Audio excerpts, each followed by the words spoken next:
Aujourd'hui, je t'emmène avec moi au Monténégro pour la deuxième partie de mon aventure. J'ai déjà parcouru beaucoup de chemins depuis Herceg-Novi et vu des paysages incroyables. Mais on va pas se mentir, les 2 premiers jours ont été éprouvants. Mes pieds sont vraiment dans un sale état et la fatigue se fait ressentir. Le problème, c'est qu'il me reste encore beaucoup de chemin pour atteindre Lusnij. Honnêtement, je doute de ma capacité à terminer l'itinéraire que j'avais prévu, mais le seul moyen de le savoir, c'est de marcher.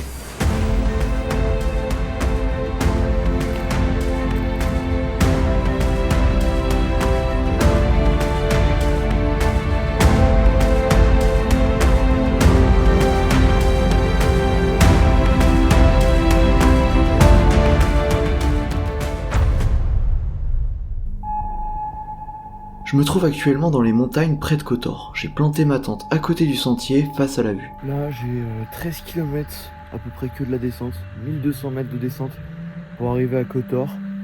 Bon, ils annoncent 4 heures, mais je vais essayer de faire ça en 2. Y être pour 10h, 10h30, ce serait cool. On quitte ce magnifique spot de camping qui était vraiment incroyable. Et puis voilà, on est parti. Aujourd'hui, réveil très compliqué, j'ai mis 20 minutes à sortir du lit, comme pour aller en cours carrément. Et mes ampoules me lacèrent les pieds, c'est une dinguerie. Mais bon, au moins à Kotor, je pense qu'il y aura une pharmacie, je pourrai acheter des trucs pour les ampoules. Et ça ira mieux. Hop là.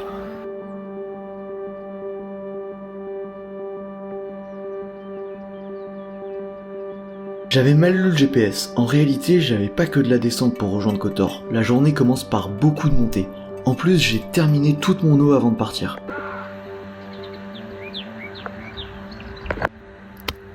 Là, il est 10h là. Je pense que Kotor, ce sera pour midi, hein, l'heure du déjeuner. Je viens à peine de finir la montée. Il me reste encore 1200 mètres de descente. Donc il faudra être bien concentré pour pas se fouler la cheville. Mais la fatigue cumulée, c'est dur. Mais bon, au moins ce midi, je mange bien. Pour cher, mais bien. Moi, je me suis fait avoir là. Il y avait encore 200 mètres de montée après la dernière pause là. Putain, je fais une pause à chaque virage. Ça fait maintenant genre 3 heures que j'ai plus d'eau. J'ai rien à manger bien sûr. Alors c'est dur. Il reste minimum 1h30 avant d'être redescendu. Et de trouver de quoi à minima boire. Je pense déjà quand je vais boire ça va me remettre un peu dedans là, mais putain sans boire là c'est chaud. J'en peux plus. J'ai bu toute mon eau en partant du campement là comme un con. J'en avais plus beaucoup mais quand même comme un con. Et là je pensais que j'avais que de la descente, du coup je me suis dit tranquille. Je suis en train de prendre la foudre là. J'arrive à un moment critique. Je suis déshydraté, il me reste 1200 mètres à descendre, et en plus le chemin qui descend vers la ville est pas entretenu. Il faut que je me débrouille tout seul pour deviner le chemin dans la végétation. Je suis enfin arrivé à la ville. Putain, c'était terrible. Leur chemin ici, j'ai juré, c'est pas des chemins, frère. Là, quand je suis rentré dans la ville, j'arrive à un supermarché qui était censé être ouvert, fermé. Gros coup dur. Je marche comme un zombie dans la ville et tout. Je vois un mec, je lui demande de l'eau, il me dit qu'il en a pas. Le mec tellement gentil, il court au supermarché pour aller m'acheter de l'eau. Ah vraiment, c'est des bons dans ce pays, ils sont vraiment sympas. Ah, j'aimerais bien arriver à Kotor à 10h. T'as la gueule, ouais. Putain. En fait, le problème, c'est que leur chemin, c'est pas des chemins, genre. C'est juste pas de chemin, genre. Tu fais que te perdre. Et c'est à peine balisé. C'est vraiment terrible. Mais bon, là, je pense, vu ce que je viens de faire, là, je vais pas bouger de Kotor avant demain. Donc là, je vais essayer de bien profiter de la ville et je vais aller manger au resto. Je me refuse rien. Je vais surtout acheter genre 2 litres d'eau, 2 litres de coca. Je vais tout boire là, tout de suite. Ça fait du bien quand c'est fini, hein, quand même. Pour me remettre de mes émotions, je passe l'après-midi dans Kotor pour profiter un peu de la ville, visiter, admirer la vue. Je profite aussi de ce temps de pause pour soigner mes pieds. Vers la fin de la journée, je monte sur la muraille pour avoir une vue plongeante sur toute la ville.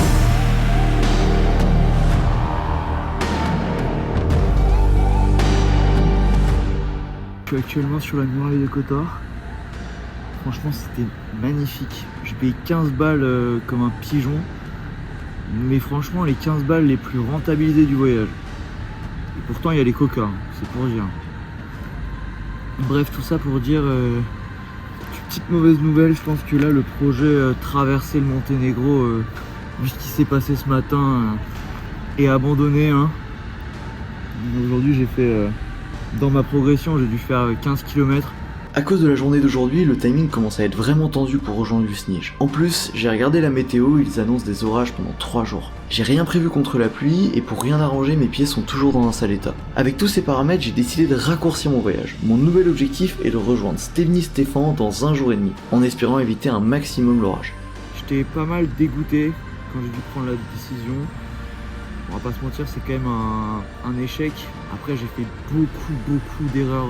Forcément, à vouloir partir en freestyle, j'ai fait n'importe quoi. Et j'ai des ampoules de fou sur les talons qui m'empêchent vraiment d'avancer. Pour me remonter le moral, j'ai regardé le coucher de soleil sur la muraille. C'était vraiment magnifique. Puis je suis allé mettre ma tente 100 mètres plus loin, à côté d'une petite église. Fin de journée, j'ai trouvé un petit spot à côté des murailles et à côté d'une petite église. J'espère que je vais être tranquille parce que je suis quand même pas trop loin de la civilisation. Mais bon, je pense que ça va le faire. Du coup, demain, je me suis pas mis beaucoup de kilomètres. Et après-demain non plus. Je la joue cool pour terminer le voyage. Surtout qu'il y a un big orage qui m'arrive sur la gueule. Jeudi et vendredi. Donc ça, dans tous les cas, ça m'aurait empêché de terminer. Enfin bref, maintenant, je vais avoir plus le temps de profiter. Bon, vu l'orage, est-ce que je vais beaucoup profiter? Je sais pas. Mais il faut vraiment que j'anticipe l'orage parce que sinon ça peut être vraiment la merde et ça peut bien me bloquer. Donc il va falloir que je trouve une solution. J'étais allé au supermarché pour acheter des sacs plastiques, etc. pour trouver une solution. Et j'ai pris que des sucreries au supermarché. J'ai complètement oublié. Donc bon, my bad, comme on dit. Mais c'est comme ça. Enfin bref, moi je vais manger. Je vous reprends demain, encore un magnifique spot pour passer la nuit là. Jour 4 de mon aventure au Monténégro. Cette nuit il a plu de ouf. Qu'est-ce que j'ai peur, je me suis fait réveiller genre à 2h du mat avec beaucoup de pluie et tout. Je me suis dit oh non, si je dois faire les 2 prochains jours sous la pluie, ça va pas le faire. Déjà que demain il y a l'orage. S'il vous plaît, laissez-moi la journée d'aujourd'hui tranquille. Heureusement, je me suis réveillé, c'est beau. Ça a fait bien plaisir. Donc voilà, là on avance. L'idée là c'est de se rapprocher le plus possible de 70 Stefan. Toujours vraiment impossible à prononcer. Peut-être que je suis nul. En tout cas, voilà, on essaye de se rapprocher le plus possible du point d'arrivée parce que demain orage, donc quoi qu'il arrive, ça va pas être sympa. Aujourd'hui, l'objectif est de rejoindre puis de traverser le parc national du Lofsen. De ce que j'ai vu sur internet, ça a l'air pas mal, mais je sais pas trop à quoi m'attendre. Ce début de journée est magique, que ça soit la vue sur les Bouches de Kotor ou l'entrée dans le parc national du Lofsen, tout est calme et paisible. Je me balade seul sur les chemins au milieu de ces paysages magnifiques.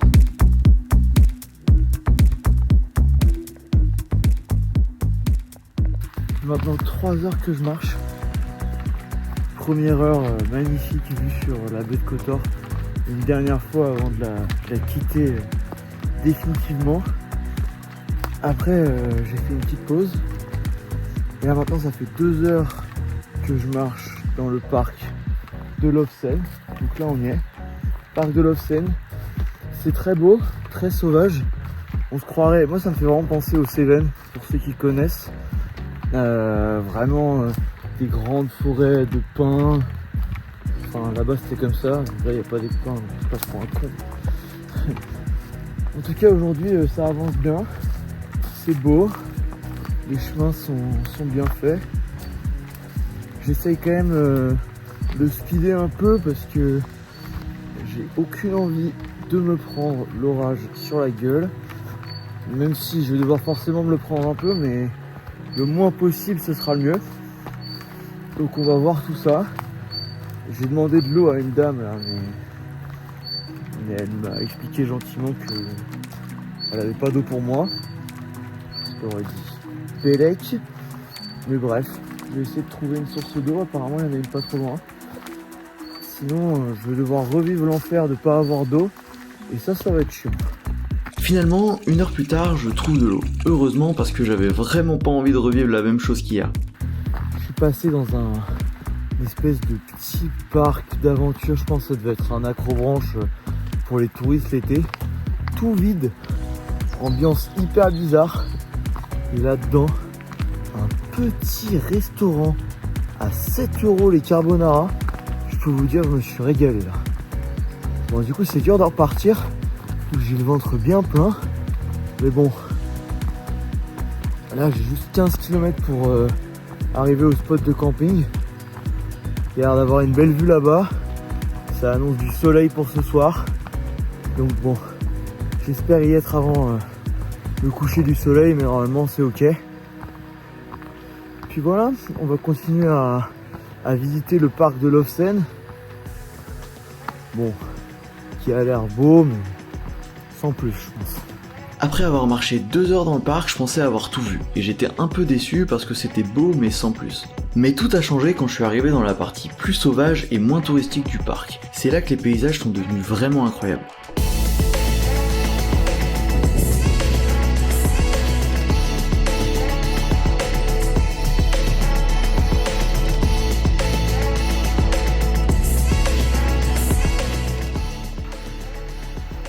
Ah, j'en chie, mais c'est tellement beau. On voit la mer, bordel. C'est bientôt fini là. Regardez-moi cette vue, le bâtard.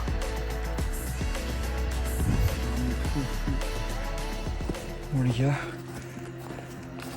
je viens d'entendre 2-3 coups de feu. Ça venait de loin, mais quand même pas hyper rassurant. De savoir qu'il y a des chasseurs dans le coin.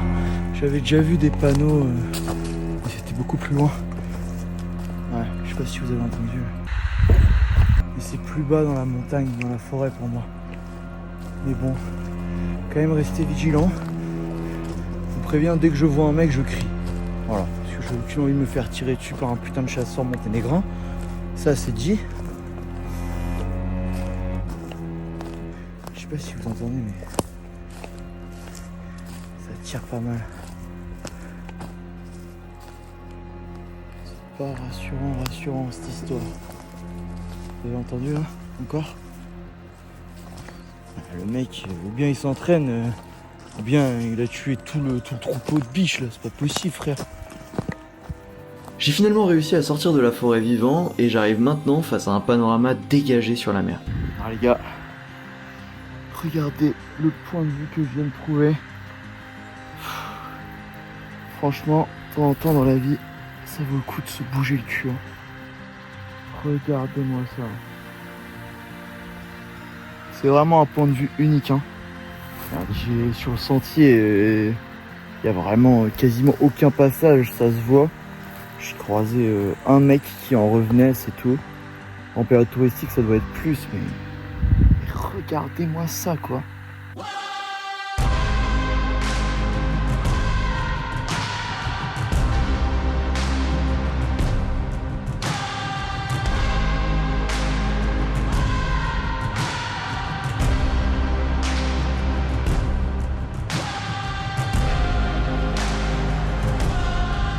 J'aurais aimé rester plus longtemps face à cette vue, mais faut que je trouve un endroit pour dormir. Ça y est, enfin arrivé.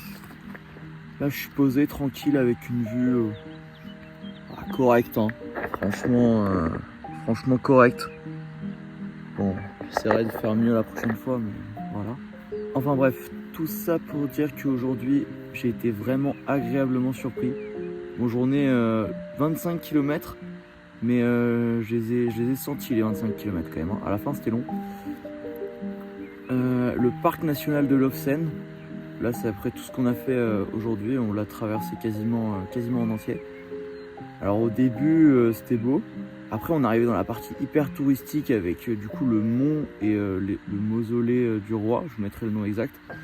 Et là c'était pas ouf. C'était moyen beau. Enfin, c'était beau, mais c'était pas fou.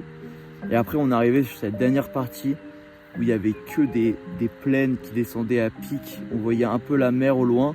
Puis après, on arrive sur ce magnifique paysage. Là, vous avez vu les images au drone. Ouais, franchement, belle surprise. J'étais prêt à cracher sur mon Lofsen, enfin sur le parc national Lofsen là. Comme quoi c'était de la merde, c'était surcoté, machin. Bah, la partie touristique est surcotée, c'est vraiment pas ouf. Après, je suis pas allé en haut du mont et tout, pour voir la vue, etc. Mais la partie un peu moins touristique sur la droite du parc, c'était vraiment des très belles forêts. Alors, je vais passer pour un fou à dire le mot très belle forêt. Mais non, c'était vraiment magnifique, hyper naturel. Ça se voit que personne passe par là, ça se voit que ce chemin, vraiment pas beaucoup de monde le prend, et ça fait plaisir. Si vous avez besoin de vous ressourcer en pleine nature, bah, je vous le recommande finalement. Voilà. Je mange et je vais me coucher, demain je me lève tôt pour éviter l'orage en espérant que ça passe.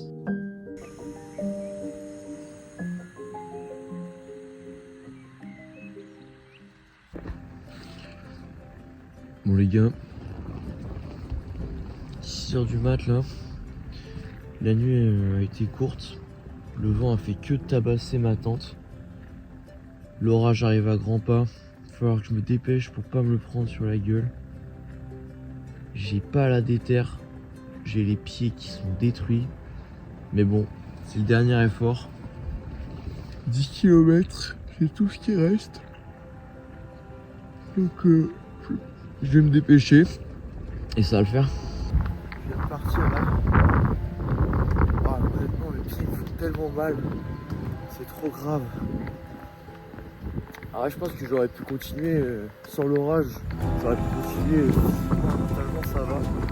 Mais les pieds, c'est trop dur. En fait, j'ai pas pris assez de précautions et là, juste chaque pas, ça me détruit les pieds, quoi. Bon, là, ça va. J'ai que 3 heures de marche. Je suis super pendant 3 heures. Je profite de mes derniers kilomètres de marche au Monténégro malgré mes douleurs aux pieds. Pendant la descente, je me suis fait un pote qui m'a quasiment suivi tout du long. Les gars, dernière petite pause. Toujours avec le pote là, mon compagnon. Dernière petite pause. Ça sent la fin là. Regardez, on est plus très loin du niveau de la mer. Encore une vue incroyable. Ça sent l'orage, mais ça se voit qu'il arrive dans longtemps, donc tant mieux, j'ai réussi à l'éviter, je pense. Faut pas parler trop vite, mais je pense que j'ai réussi à éviter l'orage. Et puis voilà, tranquillement, là, il va nous rester 1 heure, je pense, 1 heure de marche dans la route, donc bon, ça va quoi.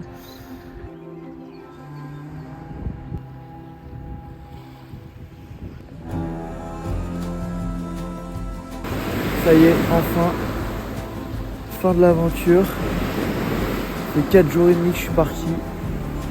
Et on est enfin à Stevny-Stefan. Ça fait 4 jours et demi que je suis parti et j'ai l'impression d'être parti depuis plus d'1 mois. J'ai parcouru plein de paysages différents, rencontré des gens incroyables et bien sûr j'ai souffert dans les montées. J'ai vécu une aventure de dingue et j'ai qu'une envie, c'est de repartir. Pour m'aider à faire plus de projets comme ça, hésite pas à t'abonner, ça me ferait vraiment super plaisir.